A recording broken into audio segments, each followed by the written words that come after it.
I am here in the studio with Dan Smith from the Vail Mountain Rescue. He is going to tell us some pretty crazy stories about the rescue missions they've had happening in the last couple of weeks, and tell us a little bit about why the Vail Mountain Rescue is so important. First of all, Dan, how are you? Doing well, a little tired, but doing okay.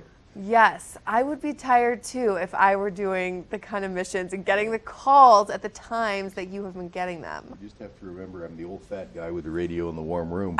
It's the folks that are out on the ATVs and out hiking that at 2 or 3, 4 o'clock in the morning that are the ones that are really doing some work. It's a hard job, I think, for everyone involved, yourself included. Well, and it's an important job. They're about 40 years younger. That helps a bit. I'm sure it does. Well, so can you tell us just a little bit for our viewers who don't know about the Vail Mountain Rescue? What is it that you guys do? We work for the sheriff's office, hence the little star on the jacket. Yes. Prevents you from drinking in bars. No, you can't wear the jacket in the bar. Good to know. But we are the part of the sheriff's office that does search and rescue in Eagle County. And basically, if you're more than 25 yards off the highway, and that's a highway you can actually drive a vehicle on, not some of the dirt roads, okay, you're essentially ours. We share that with fire and with ambulance district as well, depending on where someone is. But if you're back in the Gore Range or in Pioneer on Muddy Pass or down on Hardscrabble and ditch your mountain bike, doesn't matter how you got there and how you managed to hurt yourself, we're going to come get you. Okay. And you reach us through 911. And the most important point, there's never a charge. We don't send people a bill. So we have people really amazing. We have some spouses that are reluctant to call us when their significant other doesn't show up or is called in and said, "Oh, I've broken my ankle 10 miles out." Oh, I can't imagine. Well, it'll be $10,000. No, it won't. It won't be anything. Right? We do not charge. We do this for free. We do this for free. What an incredible service. Well, you have to get people who are here for the right reasons. Absolutely. If people come to us and they just want to play with the toys, and we've got a lot of toys. A pile of toys. This team never met a toy it didn't want to buy. You just have to control it from time to time. Oh, yeah. So what are the kinds of toys you guys have? Oh, we have ATVs. We have a side-by-side UTV that is rigged up to carry a litter in the back so the paramedic can still work on it. Okay. We have 4 trucks.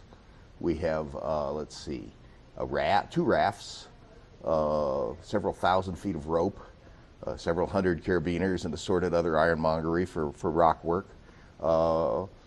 A lot of electronics. All the gear. Oh, all the gear. All the equipment. I mean, when I started with this team 17 years ago, navigation was a map and a compass, and you better know how to use them. Mm-hmm. So you got people who had worked around on the back and knew how to use it. Now it's GPSs and satellite phones. It's all tech now. It's all tech. I can sit in our gear cache and manage a team better than I ever could sitting in the truck at the trailhead or with a map spread out on the hood. It's just, it works better. Yeah. But you have to be able to do it old school because batteries fail. Well, right.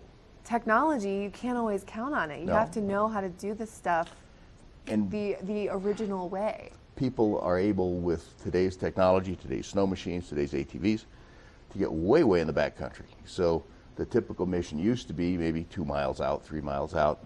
Now we've got one 2 weeks ago. It was out in Bubble Lake. That was not even in our county, but you can't reach it from the other county. You have to reach it from our county. That's probably 20 miles out. Wow. I mean, some of these things are long and hard and high. Yeah. You have to go over Knee-Knocker Pass to get to Bubble Lake, and that's just below the top of Mount Powell. No, the stuff you guys do is really no joke. And you have to have enough people who know that terrain to teach the new people who don't know that terrain but yet have the skills how to do it. Right. Well, thank you so much for giving us just a little bit of information on what Vail Mountain Rescue is. We're going to take a quick break and check in with Eric for the weather.